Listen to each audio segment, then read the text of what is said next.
Okay. All right. So first, I'd like to ask, well, how did you come to be a senior project director? Well, I was just project director before, and junior, and etc. No, I started to work at the museum almost 20 years ago. When the museum was open, we're celebrating 20th anniversary in a few weeks. I started as an intern and later on served in other positions. My major area of expertise are archives. I have a degree in archival science and history from the State University for Humanities in Moscow, Russia. And the job I do has to do with the acquisition of archival materials in the former Soviet Union, all 15 republics, as well as other countries like former Yugoslavia, Balkans in general, Bulgaria, Greece, Albania. So the idea behind this project is to gather as many archives or archival collections worldwide in copies here in the United States and make them available to public worldwide through being accessible here, but also certain collections we will make accessible through internet. So this is a project I'm working on for the last 15 years.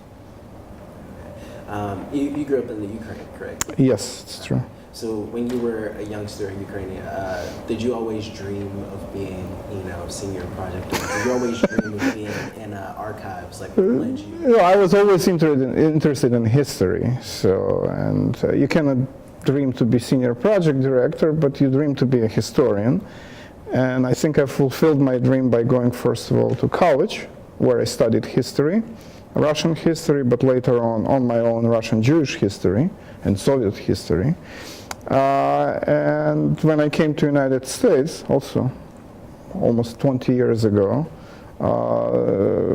this was another dream. I found a position here in the museum, which was just open, and it exactly matched not only my interests, but also my qualifications. So this is how it happened. Okay. All right, so you said you were interested in Russian history, Soviet history. So I'd like to ask, just to get some context information, what was Russia, Imperial Russia, like for Jewish people? Well, it was, I think, out of 3-4 major empires in the world during that time: British, Ottoman, Austro-Hungarian, so Russian is number 4.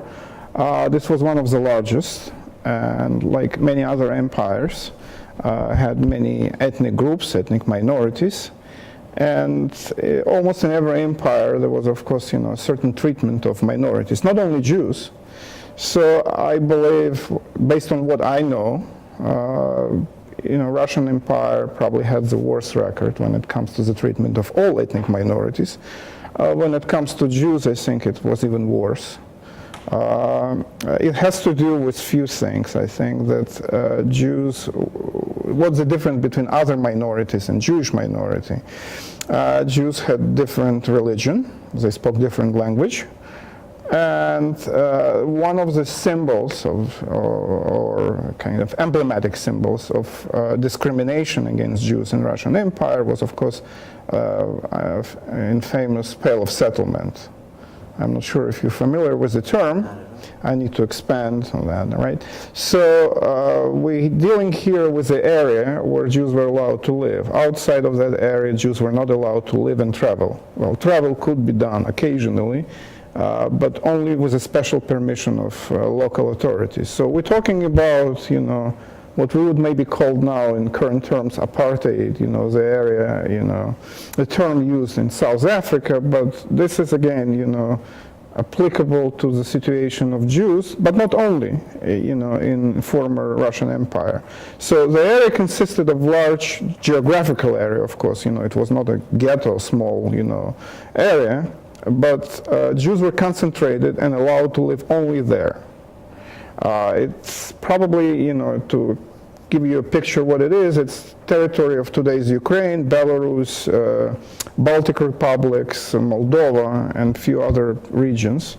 It's a huge area, as I said, but there were many Jews living there, so they were all concentrated in that area.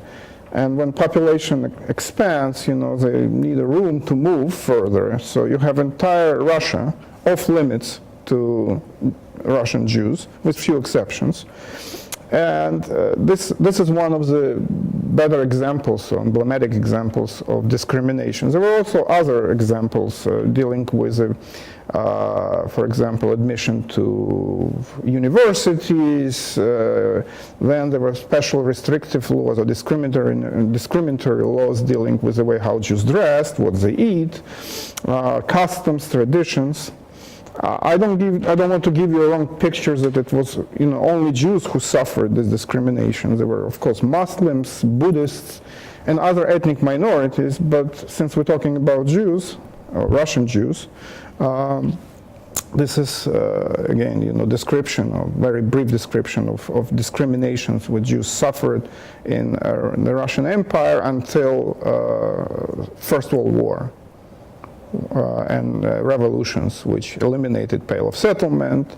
But important factor here which we have to keep in mind, there was some liberalization of these discriminatory laws, starting with the reign of Alexander II, known in Russia as a Tsar Liberator, because he freed slaves, similarly to Lincoln, you know, in the United States. They were contemporaries, by the way.